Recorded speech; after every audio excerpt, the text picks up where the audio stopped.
All right, quick programming note. We will be back here in Singapore. Let me just be very honest. Between my radio show, my TV show, I am not missing the IG report coming out Thursday. So we'll be here till the end of the week, just to let you know. And we also have some follow-up, obviously, to the big summit. So we hope you'll be joining us all week. IG on Thursday. We'll give you a big preview of that tomorrow and the big fight that is emerging. Let not your heart be troubled. Standing by in Washington, D.C., our nation's capital. She takes it away. Laura Ingraham, how are you? Hannity, nice job. You don't look jet-lagged at all. You look like you've been getting sleep, going out for runs, doing mixed martial arts. And I saw you challenge Trump at one point. You're like, yeah. I saw that. No, well, yeah, I'm doing my mixed martial arts. I brought my bands and working out, and Daniel Hoffman works out like there's a pool right behind me. We're on the roof of this building. And he swims like 3 miles before the show every night. Exercise regimen. Good for you. Well, first of all, great interview. Oh. Great get. I'm very jealous, but, you know, I love you, so I'm rooting for you all the way. Well, you could have flown 22 hours with us, but I can't even get home till the end of the week. Oh, well, fantastic job, Sean. And be careful. Get home thanks. safely. Have a great show. We miss you here in the United States.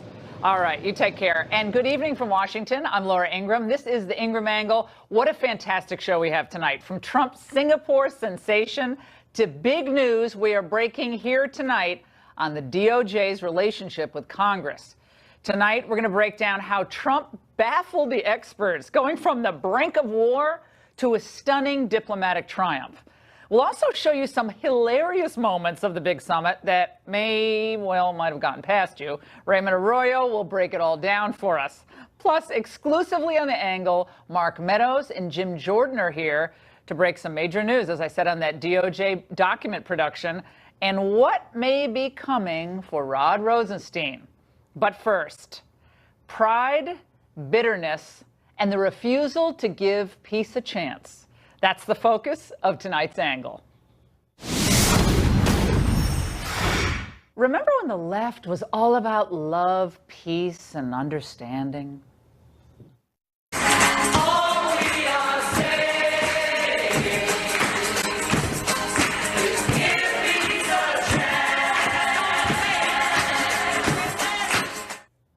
Come on, you remember all those great musical numbers at those No Nukes concerts back in the late 70s, the early 80s, like Jackson Browne? I mean, this was awesome time. Well, the left thought we should stop being so belligerent toward the Soviet Union. We should engage with the Soviets, all for a better world. Now, some even admired the Castros in Cuba, and they flirted with Marxist ideology here at home. So one would have thought that many of those same people and their ideological offspring would view President Trump's summit with Kim Jong-un as a moment to savor, a real chance at creating a more peaceful planet. But no. And you know why? Because the man doing the outreach and negotiating is Donald J. Trump. Before, during, and after his whirlwind trip to Singapore for the Kim meeting, his critics in both parties kept revealing themselves. Their narratives, if you notice, kept shifting. 6 months ago, it was this. The lack of a diplomatic and serious engagement strategy, in my view, has us sliding toward war by next summer. Trump's comments about nuclear weapons have experts worried he could literally inadvertently trigger a catastrophe. Warning that his reckless behavior could launch the nation on the path to World War III. You are all wrong. Every one of you, we don't have enough time to list you all, were wrong. But this tyranny of being wrong by the experts is nothing new. Because after all, they were wrong about the election of Donald Trump, the economy of Donald Trump, the pro-life commitment of Donald Trump, and the trade policies of Donald Trump, just to name a few. So naturally, as the summit began, the Error Caucus offered this trenchant analysis.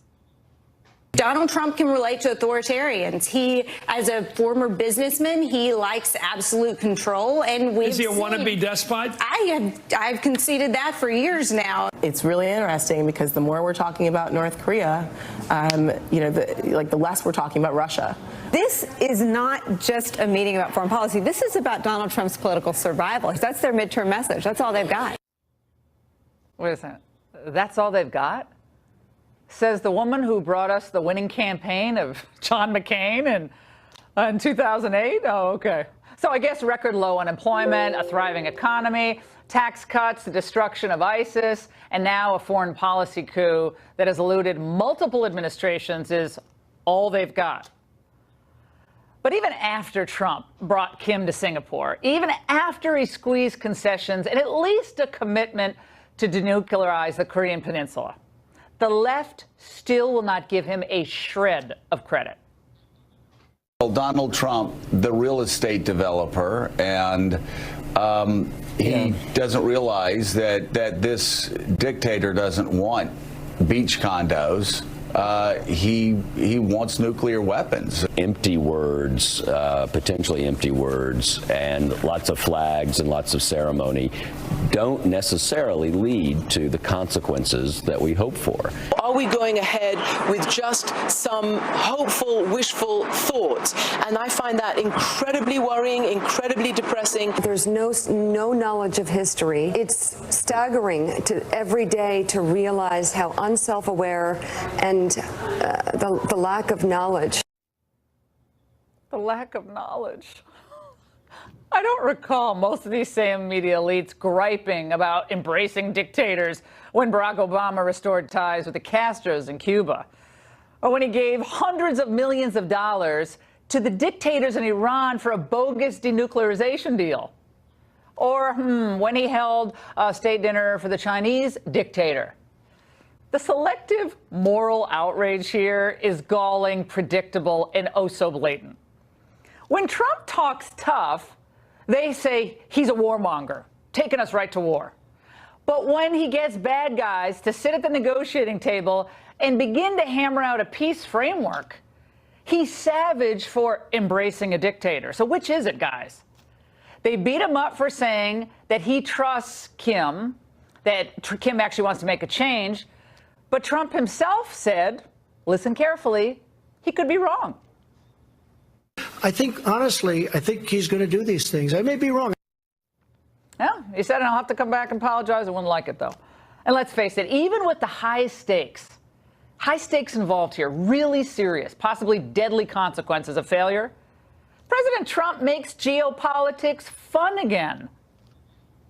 I may stand before you in 6 months and say, hey, I was wrong. I don't know that I'll ever admit that, but I'll find some kind of an excuse. Come on, even some of the doubters had to laugh a little bit. Have some fun. This is a great time to be an American. Like, who else could have gotten us to this point? I mean, he said openly, and he said it to a couple of reporters that were with him, that he knows that no other president ever could have done this. Well, okay, so he's got a big ego. What president doesn't? Big deal. Isn't Trump's path better than the alternative that the elites were warning us about 6 months ago? I mean, a North Korea that is so isolated that it might think to do the unthinkable, hit an American city with an ICBM?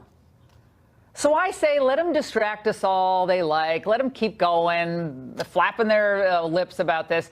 Let them lie and contradict their own analyses. While their audience and readership shrink, and they basically just tune them out, more Americans, I think, are seeing through the media manipulation. And Trump, both at home and abroad, is undeterred by their static. He's too busy winning. And that's the angle.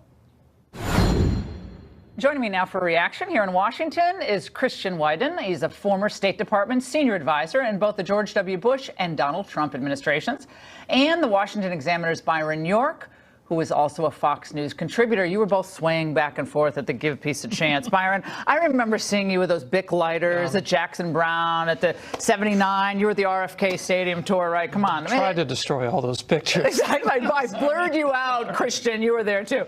But it is wild, is it not, that this is the Give Peace a Chance crowd. We've got to lower the temperature with the Soviet Union. They didn't like Reagan's tough talk against the Soviets. They didn't like Bush's evil empire. But now you have a guy who kind of we'll see how it goes. But this is an amazing first step that he will never, ever, ever get an ounce of credit for. And I think he shouldn't expect it at this point. He should not. I think what they failed to recognize, you played these sound bites of them reacting to back when he was talking really tough, talking about Little Rocket Man, and he was talking about Fire and Fury. I think what they have not recognized, or maybe won't acknowledge, is that kind of provocative talk led to this summit. As a matter of fact, the president even talked about it in the Sean Hannity interview. He said, in the past, when North Korea did something provocative, American presidents were too silent. He felt that was the wrong way to do it. He said sometimes he felt a little foolish going over the top with some of this stuff, but he wanted to get to a place where they felt, the North Koreans felt they had to talk. Christian, Hannity asked him about the rhetoric. Let's watch. Well, I think without the rhetoric, we wouldn't have been here. I really believe that. You know, we did sanctions and all of the things that you would do. But I think without the rhetoric, you know, other administrations, I don't want to get specific on that, but they had a policy of silence. If they said something very bad and very threatening and horrible, just don't answer. That's not the answer. That's not what you have to do. So I think the rhetoric, I hated to do it. Sometimes I felt foolish doing it. But we had no choice. Christian, to hear him admit that he ripped up the old diplomatic playbook and he decided to do it a totally different way. And all the elites, the Council on Foreign Relations crowd, the Brookings Institution, they have all their pedigrees, their educational pedigrees. Trump comes in there and says, this can't be that hard. I know it's complicated, but this guy's got to want something from us. What can we give him? What could we give up that won't be detrimental to U.S. interests in the end? We'll see how it goes. That's right. So many liberals just think that diplomacy is telling foreigners what they want to hear and actually telling the truth, what Donald Trump did. Also, Reagan got a lot of heat from that for saying that the Soviet empire was an evil empire and calling for Gorbachev to tear down the wall. The experts, the bedwetters up at the Council on Foreign Relations and the Harvard Kennedy School all said, you can't say that. He did. And it gets through. Dictators understand that truth can actually play an important role in diplomacy. Byron, Dana Bash today at CNN had an interesting analysis. Let's watch. There would be a call for impeachment, and it would be the worst thing in the world if a Democratic president not just sat down, but gave all of the pomp and circumstance, the sort of diplomatic bells and whistles that President Trump gave to Kim. Not just rhetorically, but the flag placed on equal footing to the American flag, things like that. Byron. I don't buy that. I mean, I just don't buy that. By the way, President Obama opened up relations with Cuba, and he was not impeached. I think on the rhetoric, there's another thing that we need to remember, which is the rhetoric was actually backed up with a credible threat of force. Remember how we've heard so many people say that war on the Korean Peninsula was not an option, that it was unthinkable. Well, the Trump team was thinking about it. He made a calculation. They were going through military options, and they had to have Kim Jong-un believe that they were seriously considering those military options before Kim would move to this point. And wasn't it important, Christian, in the end, for this president to make it clear that he wasn't bound by the old way of doing things? And I think that's what I call the angle. A lot of it's about pride. Pride is one of the sins that we all have to work on. But the pride of these experts being shown up by a guy that they thought, he's so unsophisticated, he's not as educated as we are, he's plenty well educated. He doesn't read, he doesn't study the Peloponnesian Wars or Sun Tzu at night. And it turns out that he has a street smart sense that is unlike, frankly, anything I've seen in politics. Maybe Reagan, probably the closest one. Clinton had a good sense. But he has an uncanny ability to read someone. And he said, I read him pretty fast. It's wild, but it brought us to this point, and it is far superior to the alternative. Right. He's brought common sense into the equation, something any American who's bought a used car understands in negotiation. If the person who's selling it to you knows you can't take no for an answer, you're going to buy no matter what, then you're not going to get a good deal. Donald Trump's willingness to walk away. Remember, the expert said he shouldn't meet with Kim, and then he scheduled the hearing and they said that he shouldn't cancel it. But that move where he was willing to walk away, that anyone knows, if you're getting a bad deal, walk away. He did that. He's still willing to do that. And that's the key difference between this set of negotiations and the Clinton era and Bush era negotiations that failed. There are a few people. Donna Brazile said this is a good moment. I mean, she tweeted out something. There are a few Democrats. We've got to give them due. But Chuck Schumer today was not impressed on the Senate floor. I mean, they're not giving him a moment. I think they do think it's gonna be a plus for him come the midterm elections. Well, he also had a very simple insight that's so hard for people to come to, which is he saw that North Korea was an intractable problem. Presidents of both parties have not been able to figure this out, and he had the amazing idea that perhaps he should try something different. Doesn't mean it's going to work, and I do think there's a lot of questions after this. We don't know if Kim is going to do what he says he's going to do. There's evidence to suggest he's not going to do it. We'll see what happens. But it was very clear that with this problem, you had to try something new. It is, I think, I'm just going to keep saying, I still can't believe it is a stunning development. Everyone throwing, a wet blanket on it. Again, we're cautiously optimistic, but it's better than the alternative. And they said he would do the opposite, the so-called expert class. Fantastic, guys. And let's get some insight now from someone with a unique perspective on this. Jim Woolsey, he was the CIA director in 1994 when President Clinton struck a deal that was supposed to end North Korea's nuke program. So, Jim, it's great to see you, first of all. What might be different this time, given everything you've witnessed over the last 7 or 8 months, this president's style, his approach, and what you saw from Kim yesterday? I think President Trump has put the North Koreans under pressure in a way that they did not remotely expect. He sort of played good cop, bad cop, and then he's taken both roles. Sometimes he's a good cop and he's saying friendly and laudatory things about Kim Jong-un. And at other times he's talking about fire and fury and so forth. He keeps them off balance. And I don't think, had a very good idea about how to deal with his style of negotiating, which I must admit did not initially attract me. But a lot of people who were not initially attracted to it are beginning to see it work and kind of scratching their heads and saying, hey, maybe I was wrong on this and maybe he was right.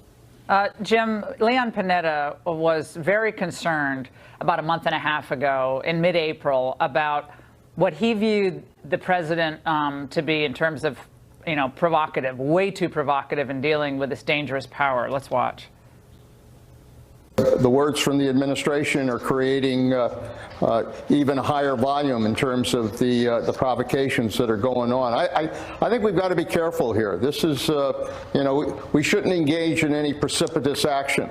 There's a reason no U.S. president in recent history has pulled the trigger on North Korea.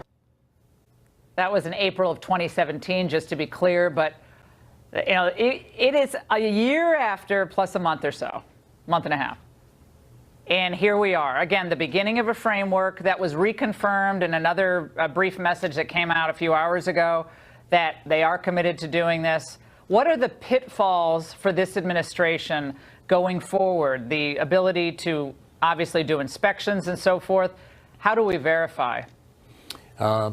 Verification is tough on undertakings like this. We could probably do it if we have the right kind of cooperation from Kim Jong-un and his people, because they have sideswiped the effort to undertake serious inspections before the North Koreans have. The Iranians were extraordinarily duplicitous in steering everybody away from anything that was interesting to look at under their agreement that was signed and happily then taken apart by President Trump.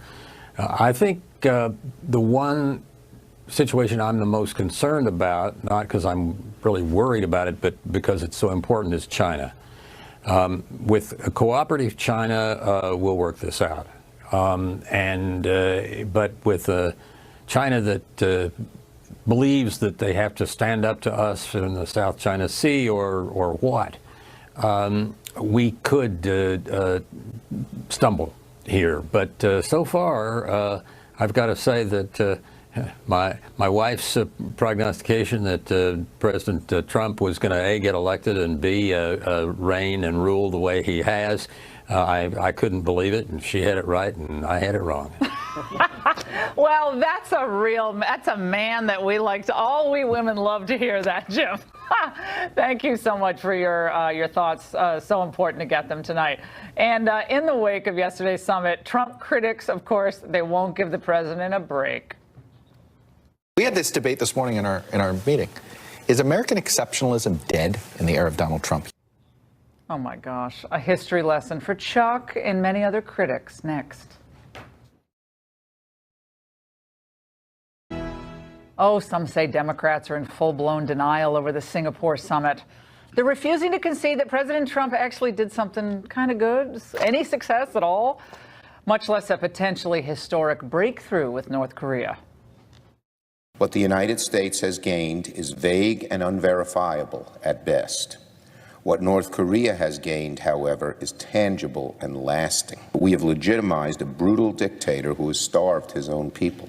I have to be honest with you, this is the weakest statement I have ever seen come out of any engagement with North Korea. Bob, it's called the beginning of the process of peace. Well, just look at Reagan and Gorbachev. I actually worked in the Reagan administration when Gorbachev came for the first time. I remember seeing the car pull up. It was unbelievable. Well, they held 4 summits during Reagan's second term. So let's get some big picture perspective with Reagan biographer Craig Shirley, former Hillary Clinton advisor Richard Goodstein, and Republican Congressman Sean Duffy of Wisconsin. Great to have all of you on the panel. Richard, your take on this. There's a lot of concern on the part of Democrats. My theory is the concern is they're worried that the guy who they said was going to blow up the world is actually perhaps going to maybe save the Korean Peninsula. So I think every Democrat worth their salt gives the president credit for trying to do something here. The problem they have is not for trying, it's for what he's done. He's basically got a nothing burger of a deal, something that Korean leaders have agreed to for decades, and in exchange, and he's called Kim, who starves and murders and puts his people in labor camps and so forth, he's called him very talented and funny and trustworthy. The problem is that hurts the U.S. around the world when the president can't observe and call out what somebody is, right? That's the problem. Did Obama do that with the Chinese president? We literally rolled out the red carpet, literally. The Chinese president... Hundreds of thousands of people in re-education camps in China. You see what they do to the churches in China? Right. You know what they do to the women? They rip babies out of their wombs. Right. We had them for a state dinner, Richard. We rolled out the red carpet for the Chinese president. I didn't hear Wall Street, Goldman Sachs, Democrats, most Democrats, a few did, but not most Democrats. They didn't give a whit So I guess about when China. Nixon opened the doors to China, well, I don't know whether you were in the punditry field. Were you making the same complaint? High. Exactly. But that's what I'm saying. Republicans, whether it was Nixon, Ford, et cetera, Reagan, they were trying to kind of deal with China as well. So the latest at Obama is a bit much, right? It's a double standard. The problem is that we're suspending our military exercises, something that Kim and his father and his grandfather and the Russians and the Chinese were pleading to get done. But Lord, so I think we have to, the hypocrisy coming from Democrats right now. So Barack Obama goes to Cuba and has a baseball game with Raul Castro, a ruthless dictator. Not only that, he sends billions of dollars and pallets full of cash to the Iranian mullahs, opens up American banking system to them. You can't get that money back, Richard. He tried. But you can't. And so the double standard here, Donald Trump, as you mentioned, Laura, this is the first of 9 innings. This is the first foray into peace. And by the way, Democrats, when Donald Trump said, hey, listen, fire and fury, and my button is bigger than yours, they were like, he's a warmonger. But all of a sudden, he has a peace summit, and they're freaking out that he's weak and going to give the store away. Well, we've tried a lot of things. I'm going to get Craig Shirley into this. Craig, you're a Reagan biographer extraordinaire. Anyone who wants to understand Reagan has to read your books, all of them. Susan Glasser of The New Yorker today was on, I believe it was MSNBC, if my memory serves me right. and she was talking about the Reagan comparison. Let's watch.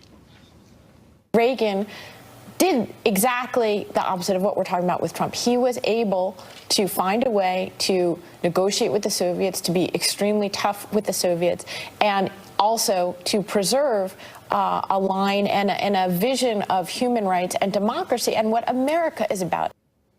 So Trump, obviously, she's exactly wrong. Tell us why. She's exactly wrong, because both Trump talked tough and then engaged the enemy. Ronald Reagan talked tough about the Soviet, then engaged the enemy. Is that they understood is that you do have to deal from a position of strength, but that doesn't mean you don't negotiate or don't talk. You know, Reagan and Gorbachev had 4 summits, 2 of which were just basically photo ops. The substantive one was in Moscow, where Reagan actually met with human rights dissidents there and gave an important speech at Moscow State University, and then, of course, in Washington, where they signed an agreement to limit intermediate range nuclear missiles. But sometimes you have to just talk in order to reach an achievement, reach an agreement. Well, a lot of people, Craig and Sean and Richard, were upset that the president didn't spend more time on human rights. Let's watch what the president said to Sean Hannity about this.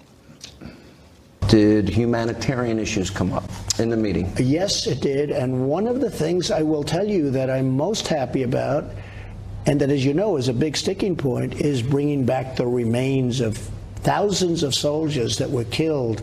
This came up last minute. This wasn't... This was sort of last minute, yeah. I said, would it be possible? Because I get letters all the time from families who lost a son, lost a brother, lost a father in Korea. That was a rough fight. The president said in a different interview, talking about human rights abuses in North Korea, said, well, there's human rights abuses in other places, which is reminiscent of the way he said about Putin, who was a thug, oh, other people do bad things, or frankly, his equivocating on Charlottesville. Why can't he call out, there's a problem here? I'm not saying it should supersede. Nuclear is an existential issue, no question about it, and if he can solve it, kudos to him. He deserves a Nobel Prize, although, frankly, what he did to the Western Alliance to undo that, frankly, I think kind of will hurt his Nobel Prize application. Listen, human rights are important, but first things first, the nuclear threat to the world is incredibly dangerous. How many people would die if an American city was hit by a long-range nuclear missile? Millions Hundreds of of thousands, so at least. Let's deal with the first threat, which is nuclear weapons. Let's go to the second issue, which is human rights. But you can't say that we've dealt with human rights in Cuba or in Iran or anywhere else with Obama, and no one ever complained about that. So again, I think let's take this threat off the table and deal with the bigger issues. Craig, Craig, you can't do everything at once, although it's tempting. No. We all want to get it all done. Like we're like yesterday. And Trump's very impatient for change. I say this all the time. I mean that in a good way. He's extremely impatient. But he also sees you got to give someone a way out, a graceful way out. Even if it's a horrible person, you've got to give them a way of, like, going back to his own people saying, I wasn't completely humiliated there. I think that's what he's thinking. Your reaction, close it out. Laura, don't you find it ironic that the left is berating Donald Trump for showing good manners in Singapore? That's screamingly hilarious to me. Is that, you know, when Reagan gave his speech, the Berlin Wall in 1987, it kind of fell with a thud. None of the 3 networks led with it. The Washington media did not report it. Der Spiegel wrote a couple months afterwards. It was a speech written by amateurs. It only became important in the context of history because 3 years later, the Berlin Wall did fall. Is that what Trump did today and what he's done over in Singapore might not be historically important in the long run, but it depends on what happens now in the succeeding days, weeks, and months ahead. Is that if North Korea denuclearizes, if trade is opened up, if a new era of freedom is ushered in there or something like that, then people will look at this and say this was historic. The sweep of history will reveal all of you. It's great to have you on. Spirited and great conversation. In just a moment, Mark Meadows, Jim Jordan are joining me to break major news on their effort to make the DOJ turn over documents to Congress, and we'll bring you the funniest, yes, funniest moments of the summit with Raymond Arroyo. Stay right there. Oh, a stunning report from Fox News' Catherine Herridge tonight. Documents showing that Deputy Attorney General Rod Rosenstein threatened to subpoena emails, phone records, and other documents belonging to members of the House Intel Committee. Attorney General Jeff Sessions came to Rosenstein's defense earlier tonight. I'm confident that Deputy Rosenstein, 28 years in the Department of Justice, did not improperly threaten anyone on that occasion. But we do believe that we have tried to be cooperative with them and made progress in months as the months have gone by, and in fact have had some good relationships with top members of Congress. With the war between the DOJ and Congress heating up, 2 lawmakers join us tonight to make a major announcement exclusively on The Angle. Here are Oversight Committee members Mark Meadows and Jim Jordan. Jim, what do you think about what you just heard from the Attorney General? You're almost flabbergasted. I mean, what is the Attorney General saying? Rod Rosenstein hasn't complied with Devin Nunes' subpoena, hasn't complied with Chairman Goodlatte's subpoena. We've caught them hiding information in the Strzok page text messages, redacting the fact that Peter Strzok was friends with Judge Contreras, one of the FISA court judges. They tried to hide that from us. And today we learned in Catherine's report that the head of in essence, the head of the Justice Department, Rod Rosenstein, was threatening members of the House Intelligence Committee for doing their job, for trying to get answers for the American people. And the Attorney General says that's okay, we're doing just fine. I didn't know he had said that when you just played that. I'm like, are you kidding me? This report of Catherine is unbelievable. When you have the head of the Justice Department, Rod Rosenstein, saying he's going to go after staff members' emails and communications. Going after he wants your BlackBerry. We're doing our constitutional duty as that's scary. Yeah, Mark, Congressman Meadows, what I think he's saying is that if you guys hold him in contempt, he's going to have to defend himself. And part of the defense will be he wants discovery. He wants to know who you've been talking to, who you've been talking to. He wants to know your text messages. You know, maybe they won't redact your documents like they did the page of Strzok text. Right. There's 2 problems with it, Laura. One is that we're a separate branch of government. Yeah. They don't have the right to do that unless we're coming under some kind of criminal investigation. And for the Attorney General to say he's confident that Rod Rosenstein did everything right? Well, I'm confident he doesn't know what he's talking about. I'm here to tell you, we're fed up with it. We've been working on a resolution. We've got a resolution here tonight that we're putting the finishing touches on. We plan to file that tomorrow, but really it's all about compelling DOJ to turn over documents so that we can do proper oversight. You know, if they have nothing to hide, turn over the documents. Jim's exactly right. This is just inexcusable.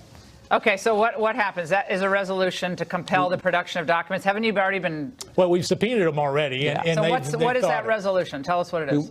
We're putting together a resolution we would frankly like to bring to the full House and have the House vote on. It's one thing for us to say. It's one thing for Chairman to subpoena. It's another thing if the House of Representatives would actually go on record and say, Mr. Rosenstein, we as the House, a majority of the House say, you're not giving us the information we need. And frankly, now that we have found out that you were threatening members of the committee staff, a standing committee in the House of Representatives. They said it's for his defense. He's going to defend himself against your threatening to call him in contempt. Well, Laura, let me just say How does he defend himself if he wants can't to get defend discovery? himself? Let's come on tomorrow night. Let's let Rod Rosenstein come on with Jim and I. We'll lay out the facts. He can lay out his talking points. I've invited him on the show. And you know why he doesn't come on? Is they'd rather do private press releases to spin the narrative at midnight and try to act like they're complying.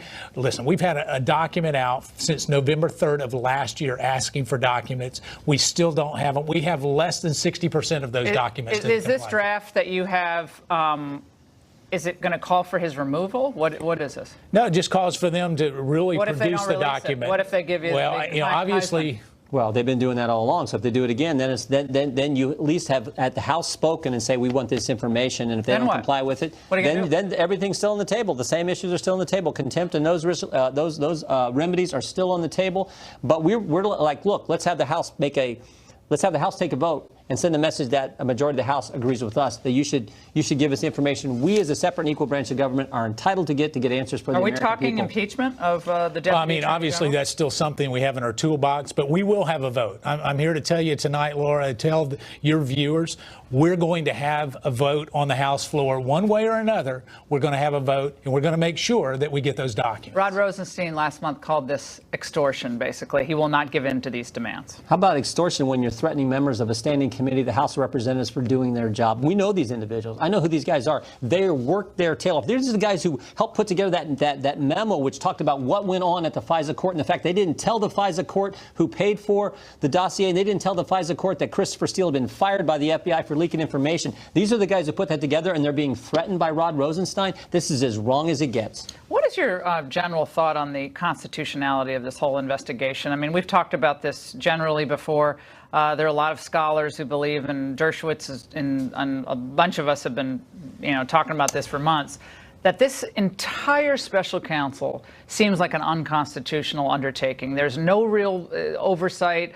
They essentially have a limitless budget, even though Congress appropriates. It seems like they have a limitless Well, they budget. do have a limitless And the budget. president really can't remove them, supposedly, because it's bad for politics. So is there really any executive branch oversight if Rod Rosenstein himself is conflicted, as he's a witness? Well, he should recuse himself. I can tell you, just based on some of the facts we've seen, he should recuse himself. But that aside, in this country, you investigate crimes. You don't go in and start to investigate and see what you can find and hope to come up with a crime, after you've investigated. And that's not the way this special counsel is doing it. And I think it's wrong. Didn't he say he was going to make the documents available to the so-called Gang of Eight? That's supposed to happen tomorrow, but we'll see. Every time they say they're going to do something, they wind up not doing it or partially doing it. No, their press release said they were going to do it today. Oh, it was today. It was Tuesday. Now it's going to happen Thursday. Well, what is Gowdy and Ryan saying? Are they supporting you, McCarthy? Where are the leadership? Where are they? We had discussions with the Speaker and Gowdy. Where are they? In fact, this on evening. This? Well, I think they want to give more time. They're they nervous want to give here. more time. But the facts are on our side. Is how long is long enough? And I'm saying today is long enough. Justice delayed is justice denied, perhaps. Well said. Well said. Thanks for coming on. You bet. Thank you. Thank really you, Laura. Appreciate it. Hey, guys, at least the DOJ is doing something encouraging. Well, we're going to tell you the new rules that are going to stop illegal immigrants from gaming the asylum system. It's about time. That's next. Attorney General Jeff Sessions is making sure asylum seekers are actually escaping persecution, not just gaming our system. Sessions announced a new DOJ policy that requires immigrants seeking asylum to prove that they are not just fleeing crime or gang violence. So let's debate this crucial change to our immigration policy with Alan Orr, an immigration attorney, and former immigration judge Art Arthur of the Center for Immigration Studies. All right, let's go to Alan first. Alan, I know there are a lot of people who are waving their arms like, oh my gosh, the persecuted people are not going to get any relief now. They're going to be shut out of our system. But I think what he's referencing is an 872% increase in applications for asylum since 2009 in the United States. That is a massive increase with not I think a correlating fact pattern that would indicate that we have that many more thousands of people who have legitimate claims. Right, but I don't think that really the numbers should affect due process and justice, right? So that's not how we handle due process and justice, by numbers. It's a process. And so what Sessions has done goes with the narrative you just said before about making wrong decisions, because he's basically undid 20 years of precedent law of other judges within the immigration system. And I'm happy to be here with Art today because he's one of the outliers who basically says this is a good decision, whereas there's 16 others that say this is the wrong decision for the reasons you've enumerated, in that each case is a case-by-case judgment. And so what it doesn't do is sort of clear the backlog. What it does is send a message to the current officers at the port of entry to say, please start denying these claims for persecution. But what it doesn't immediately do is give us a remedy to the numbers that you discussed. Now, Art. In 2005, Congress made it clear that in order to be granted asylum, the persecution that you allege has to be at least one central reason for the harm that you fear. And that's a huge change. And quite frankly, it's taken 13 years for the Department of Justice to actually apply that to these crime-based Okay, let's claims. go through that again. It has to be one central reason. At least one central reason for the harm that you fear has to be one of the 5 characteristics for asylum: race, religion, nationality, membership in a particular social group or political opinion. In this particular instance, it's membership in a particular social group. And that particular social group in the Attorney General's decision was people who were fearing crime in their home country. Because that's not what you traditionally think of. I mean, you know, and you're the expert here, I'm not, but when you think of persecution, you know, having a husband who's beating you up or a wife who's beating you up, that doesn't seem like that seems like regular old garden variety crime. Persecution is generally harm that's inflicted on you by the government. For your identity, or your belief system. Or your belief system. But unfortunately, the membership in a particular social group is completely amorphous. And there have been many years of law, and that law was actually applied properly by Jeff Sessions to individuals who had feared crime in their home countries. Quite frankly, they don't have an asylum fear, they have a crime fear. And their home country needs to address that. Alan, another thing that I hadn't heard of, Alan, just one question. The other thing I hadn't heard of before is the defensive use of asylum claims. I talked about this morning on the radio, that when people are about to be deported, sometimes, well, oftentimes, they then say, oh, wait a second, I have an asylum claim. And so it's now defensively used against the government in those situations, which is also, you know, numbers don't matter, but it's kind of some kind of empirical proof that someone's getting information from some very smart lawyer to make this kind of claim when you're already a deportable alien under U.S. immigration law. Well, really, that's part of the problem. A lot of the people are robbed without having a lawyer. So therefore, they might have heard things from people, you know, across the way, but many of them are robbed without a lawyer and sort of handling these cases on their own and really talking about their experience. And if you're a battered female or battered woman or battered mother with your kids and you're having this intense legal conversation with the CBP officer to discuss what your level of fear is, you can see the problem that they're mostly going to discuss about how many times they were beaten, how many times they were struck, how many times they've been harmed. And so it isn't, and that's why it's a case-by-case analysis. And what Sessions has basically done is he's removed the whole sort of case-by-case analysis and said, look, I don't think anyone who's coming here, if it's a private actor, then this isn't persecution. And that's not what the case law says today, because really what we say is it's the inaction, right? It's the governments who are not stepping in to protect their citizens. It's the governments who are allowing this to happen, this That's sort of thing that also participate in the system. Yeah, that's a lot of people around the world. I mean, I was stunned. Well, actually, I mean, if we're talking about the number of cases we have, yeah, I'm just saying, it's about 2% of the total population, 0.2% of the total population. And I disagree with that when he's talking about this. The Attorney General is not completely closing the door to these claims, but what he's saying is that these claims need to be assessed the way that every other particular social group. How do you ever assess it when someone comes from Guatemala and says my brother beat me up or my husband? How do you go to like the local sheriff in Guatemala? I mean, I've been to Guatemala many times. You can't get the records all that easily there. Well, you can rely upon the statements of the alien in order to establish the claim. All right, gentlemen, thank you so much. And the information we know about the countries. Well, we'll have you back. Love both of you. And by the way, they were making history in Singapore yesterday, as we were talking about earlier, finding some, well, hilarious moments of comic relief. Yes, stay right there, and we'll share them in just a moment with Raymond Arroyo.